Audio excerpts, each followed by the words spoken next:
Fake HOA tried to sell equipment from an Army cargo truck.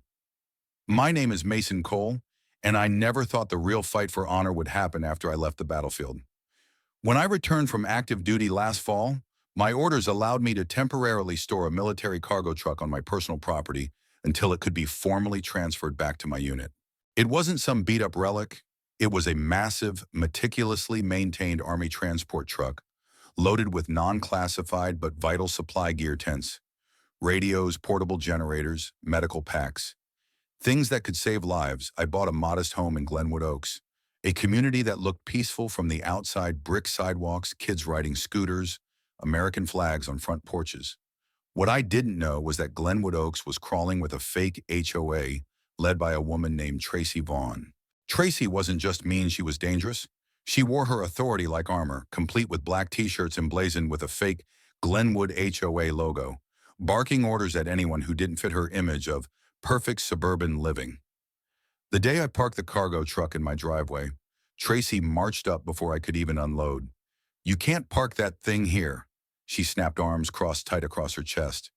"It's authorized," I replied calmly. "Temporary military use." She smirked. "Not in my neighborhood." The next morning, I found a hand-delivered notice of violation taped to my door. "Immediate removal required, non-compliant vehicle, fines begin at $500 per day." Of course, the so-called violation had no legal weight, but Tracy didn't care.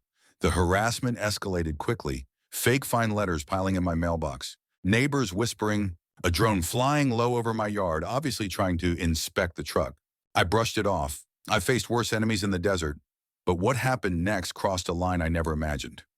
One Sunday morning, I woke up to find the cargo truck missing. Vanished panic exploded in my chest. I called the police, frantic, barely able to explain how critical the equipment was. It wasn't just theft, it was federal property, and if it went missing under my watch, I could face serious consequences. Hours later, a neighbor, Mr. Patel, who had always been kind, knocked on my door, looking rattled. "You should see Facebook," he said. "You won't believe it." I pulled up the local garage sale group. Their bright as day was a listing: high-grade camping and tactical equipment. Best offer, moving sale. Photos attached of my truck, my gear, and standing proudly next to it, posing with a big thumbs up, was Tracy Vaughn. I nearly blacked out from rage. Turns out Tracy had ordered a local tow company under false pretenses to remove the truck.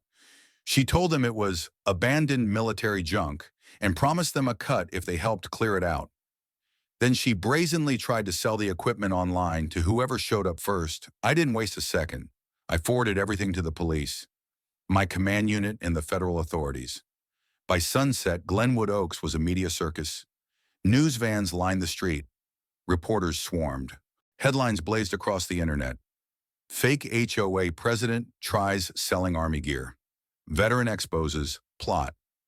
Tracy was arrested on charges of grand theft fraud, tampering with federal property, and impersonating a legal entity. She sobbed as officers handcuffed her in full view of the neighborhood she once terrorized. The aftermath was swift and brutal. Every fake fine she ever issued was voided. Every intimidation act came to light. Several families she had bullied pressed civil charges. But more than that, something beautiful happened. For the first time, the community came together against the fear, against the fake authority. Neighbors who had once looked away apologized. Veterans groups organized a huge welcome home event for me and other service members. The city council fast-tracked protections against fake HOAs abusing power.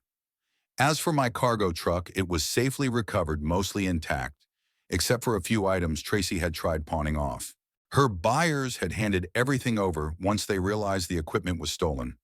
I stood beside my truck at the community barbecue 2 months later, surrounded by friends' laughter and real respect. A little plaque hung from the front bumper, now gifted to me by the local VFW. This truck served overseas, and here at home, it served justice. I looked around and realized maybe home isn't just a place.